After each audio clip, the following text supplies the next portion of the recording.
Check out this old house. I've never actually been up here to look at it. This is the old great-grandparents' home, and instead of tearing it down, which most people would have done, he's actually trying to restore it and make a guest house out of it. But I'm gonna peek through the window right here so I can avoid some snakes and falling through the floor apparently. This is madness.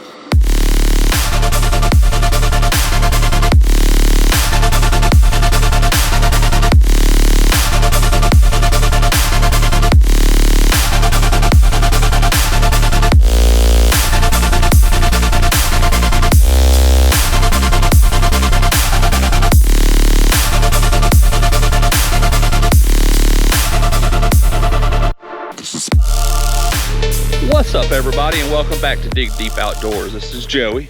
We're back out here again on the final days of the Hall Road restoration project, and we're about to do the touch-up work. And I haven't really been getting much footage of all of it, but we're going to capture the end of it. And as you see right here behind me, this is a very old family property, probably been in the family over 100 years. And the gentleman I'm working for is trying to restore this old home, bought the property to restore it. It's his old family place. Let me give you an idea of what it looked like to start with. So as you can see, it's all grown up old timber, and he had somebody come and cut it about 10 months ago, and this is what we've got left. So basically we had to come in here, dig up stumps, remove all the log and debris, like you know what that mess looks like. And we've been out here for a little while working on it. Property is total of 40 acres, and we're probably touching about 10 of it. Old pond restoration, kind of restoring the yard around this cabin. Took out some old trees around it, burned a bunch of burn piles, built a big old beautiful house pad, got this place looking like a subdivision. So what I'm probably gonna start out with is dropping in a couple of culverts that we've got to install so I can get that loose dirt pulled up and out the way. And then when I come back through there with the dozer, I can just go with it from there and get everything cleaned up. Check out this old house though.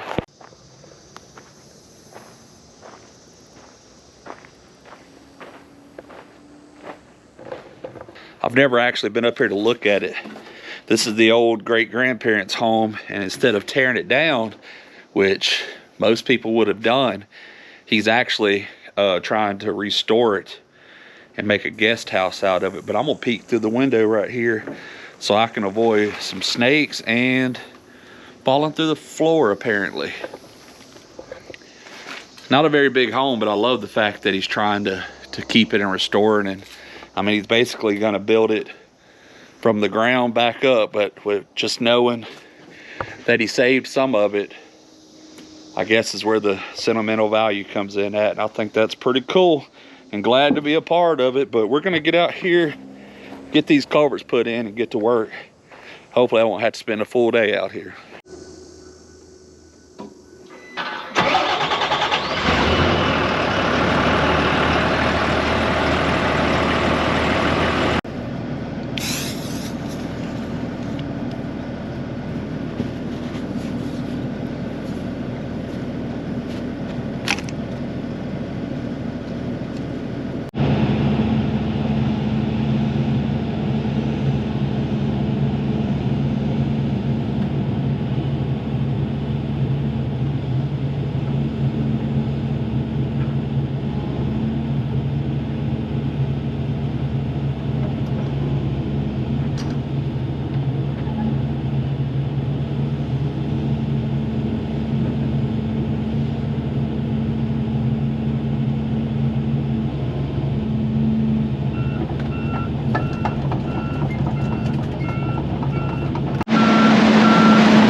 So the first thing I'm gonna do right here is set the culvert down about where I want it to go in the ground. You don't ever want to put it right up on the edge of the road. So I feel like this is a good spot for it. So I'm gonna kind of mark it through there so I know where to dig at. And then also I'm I'm gonna go ahead and cut out where the edge of the culvert needs to be, so I can kind of have that marked.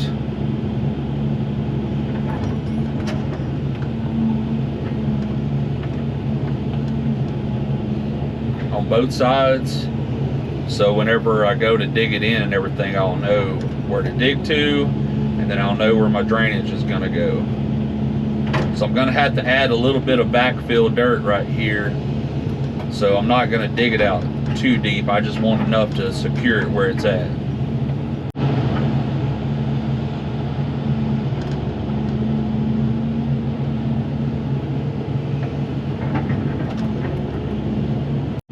A lot of the times you'll see operators kind of get long ways with the culvert and just dig a ditch, but since I'm not going very deep with it, I'm just going to kind of scoop out an area. And the reason why I'm going to do that is so I keep the bottom of it tight, so everything that's already pre-compacted doesn't get messed with. I don't want to have a 48-inch ditch for a 12-inch culvert, if that makes sense.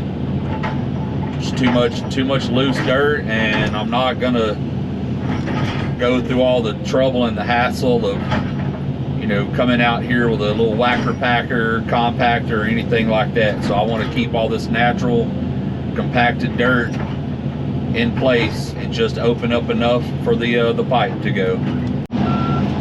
You can see why I'm doing all this before I get in that dozer and start doing finish work, is because I'm gonna make a mess with this. And I'm sitting here twisting around on this road and everything, so I'd just rather get these culverts put in.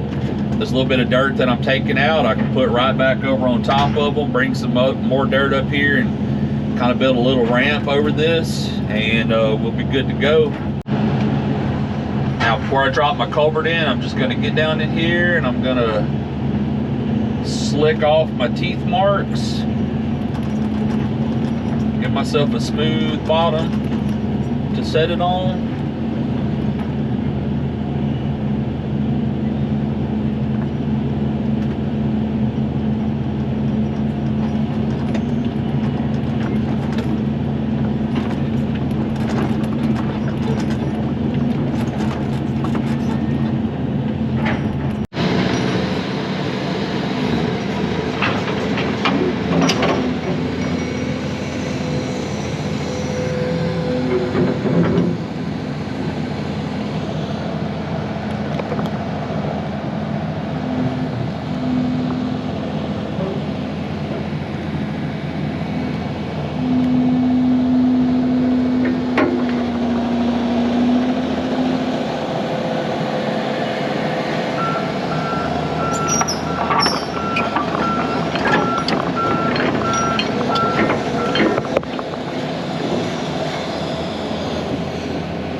Working by myself today, so you're not going to see me wasting a whole lot of time in this excavator for sure, because my goals are to get these culverts put in, get them roughed in a little bit, go get in that dozer and start knocking out this finish work so we can wrap it up and go home, because that's where it's all at. It's all in the finish work and presenting it to that customer there at the end. And like, he's already been blown away this whole time, so I'm not worried about that. But I got that culvert done. I'm gonna go ahead and drop in this larger 18-inch culvert going to this house right here real quick, and then we'll go hop in that dozer.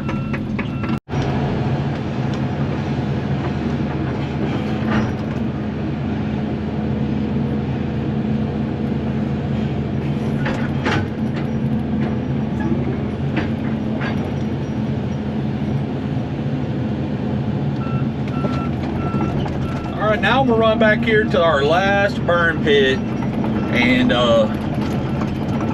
knock down that big stockpile so it'd be a little faster on that dozer.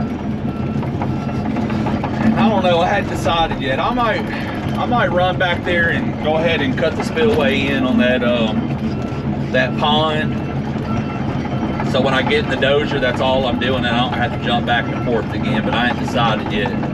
Y'all take a look at that house pad in that backyard. Man, that looks good. Yeah, let's go ahead and grab that transit real quick. We'll go knock that spillway out. That way I'll hop in that dozer. I'm done. I can just stay in the dozer till we got her wrapped up. Well, that was fun. Got it all set up and the batteries are dead, so I'm gonna cut it in anyway. I'll just have to come back later and get some batteries and check the grade on it. But I'm pretty sure. I mean, we never have to go back and redo a levee or redo a house pad. We get it. We usually have it within an inch just by filling it out on the dozer, so I'm pretty confident.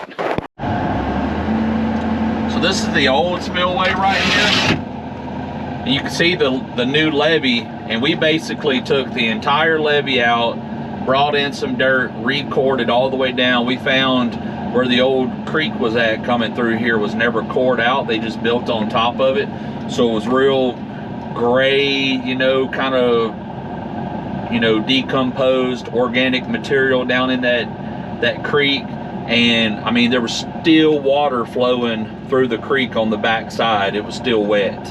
And then on the far side over there by that big oak tree, it looked like a bear cave you could crawl through. So this thing had a couple of different leaks in it.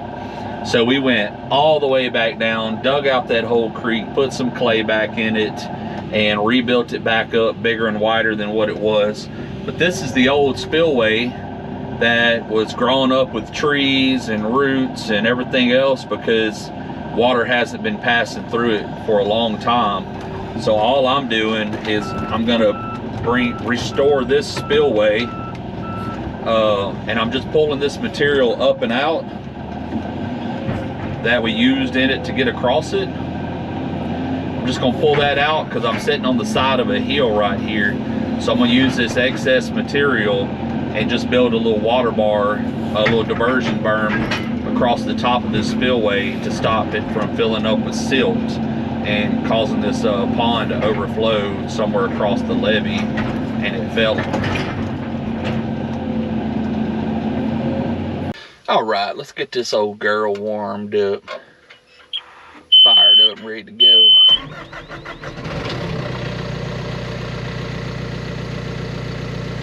Probably gonna start up here and knock these culverts out, work the road all the way down to the house pad area, and then do all the finished work around it. We'll go knock out the pond, and we'll do a quick review and call it a wraps. Well, y'all, Friday was a bust. Checking back in, it's now Monday morning. As soon as we got started with that dozer, we didn't blow a hydraulic hose, it turns out. It was just like a drain hose, had a leak on it, so it was just a service hose. So we were able to plug it back up and get her back going, but I didn't know that on Friday. But luckily, Matt's out here with me today.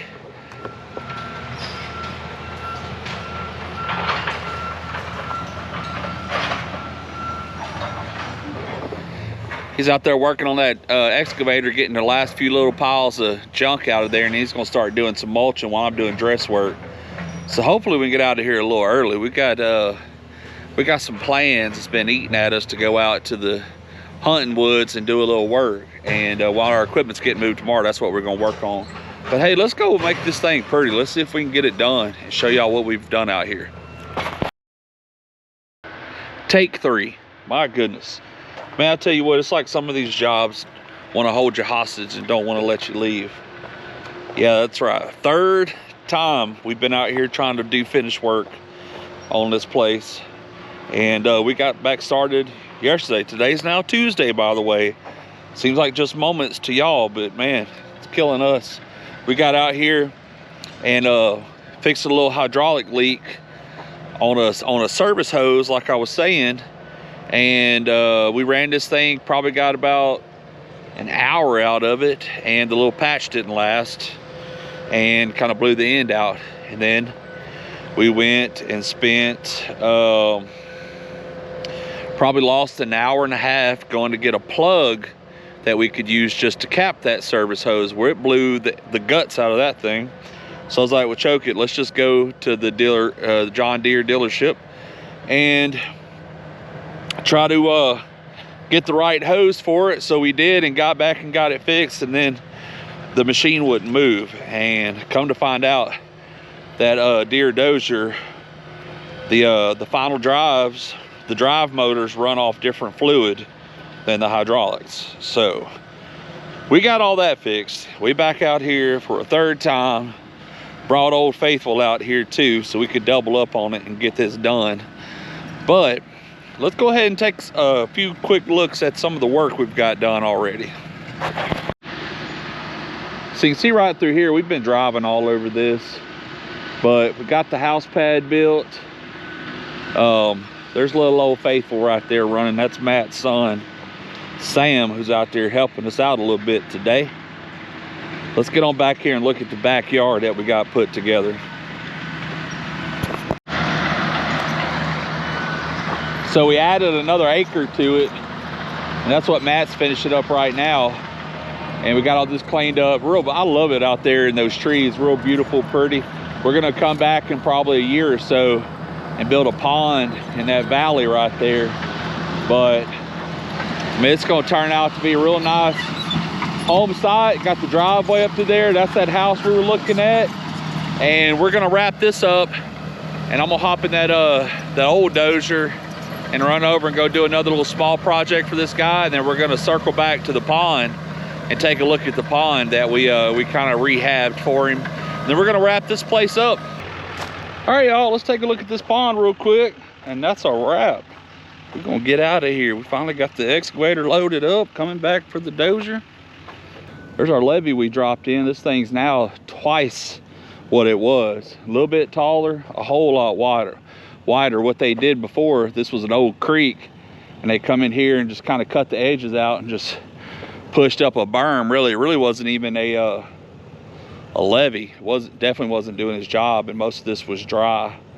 So you can see we cleaned the bottom out, expanded the pond off in there a little bit, and record this thing all the way down to the bottom and got it going. But guys, we apologize we didn't get more footage on this job, but hey, sometimes we just got to work and make the money, get it done. But turned out to be great, man. The customer's so happy with it, and that's all that matters. So guys, remember, take it easy, stay safe out there, keep digging deep, and we'll see y'all later.